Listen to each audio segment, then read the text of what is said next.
There is a way of serving God that slowly becomes striving, not because we don't love Him, not because we doubt Him, but because somewhere along the way, we begin to measure ourselves by what we accomplish. And when that happens, even obedience can become exhausting. Today, I want to look at a subtler interior disorder. It's not rebellion, and it's not laziness.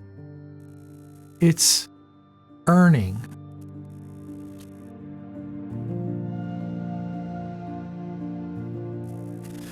I once heard a story about a man in seminary who was given his first assignment to visit 30 patients in a hospital. The next day, his spiritual director asked him how it went, and he replied, "Yep, all done. Assignment completed. All 30 visited." But he failed, not because he skipped the task, but because he missed the point. He fulfilled the requirement, but he never received the vocation.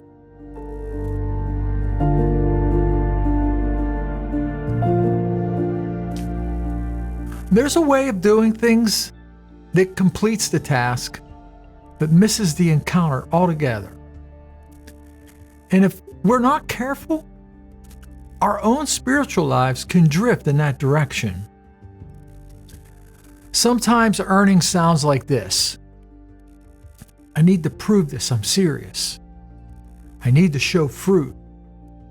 I have to keep going. If I slow down now, if I fall behind, if I stop producing, and then we begin to ask ourselves, what am I? See, earning doesn't always look like pride. Sometimes it looks like devotion, with anxiety underneath of it. And that anxiety quietly asks, have I done enough? Am I enough?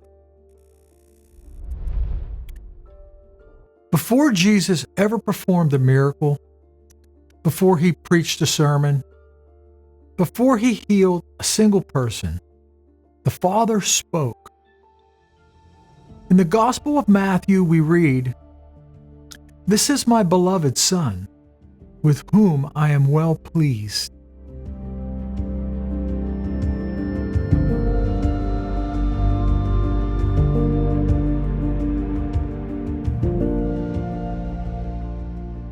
He did not have to wait for heaven to hear those words, and neither do we.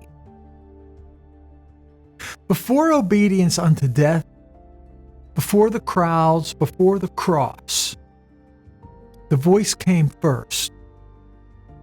And that voice is not heard with ears. It is received in the heart.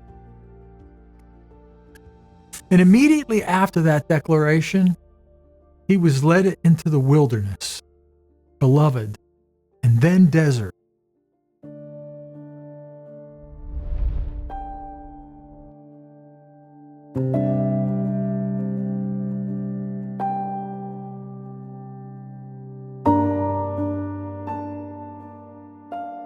Not beloved, then applause.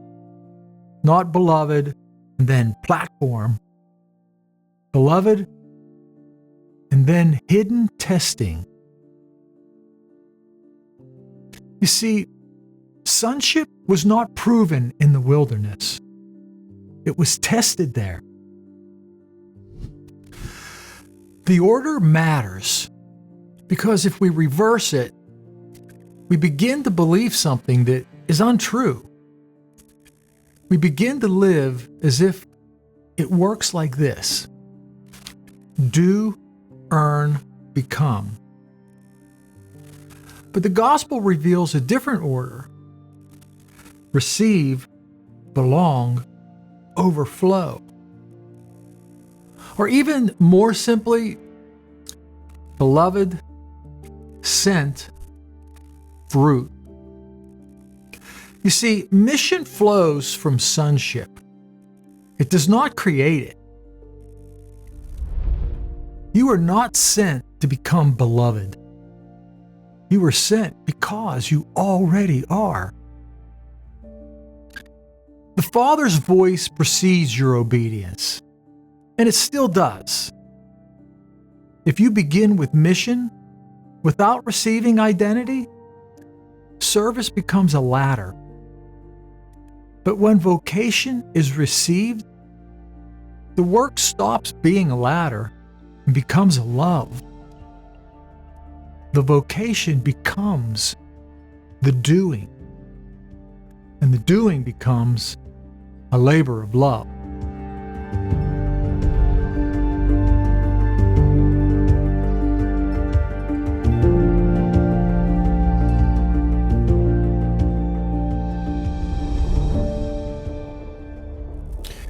As we prepare to enter Lent, this order protects us. Ash Wednesday reminds us that we are dust, and dust doesn't perform. Dust receives breath. In Genesis, God breathes first. Man's actions come second. That order has never changed. And if we forget that, Lent becomes performance. Sacrifice becomes comparison. Discipline becomes measurement.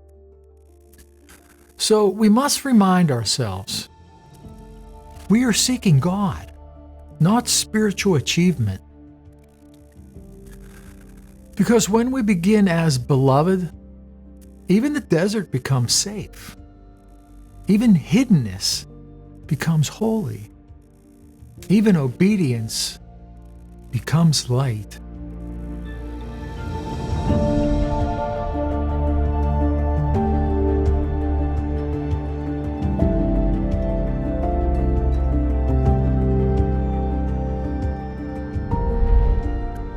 So stop trying to secure what has already been spoken over you.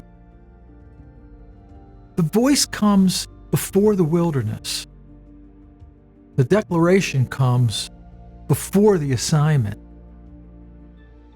The love comes before the labor. And if you're weary in your serving, it may not be your workload. It may be your starting point. Begin again where the Father began. Beloved.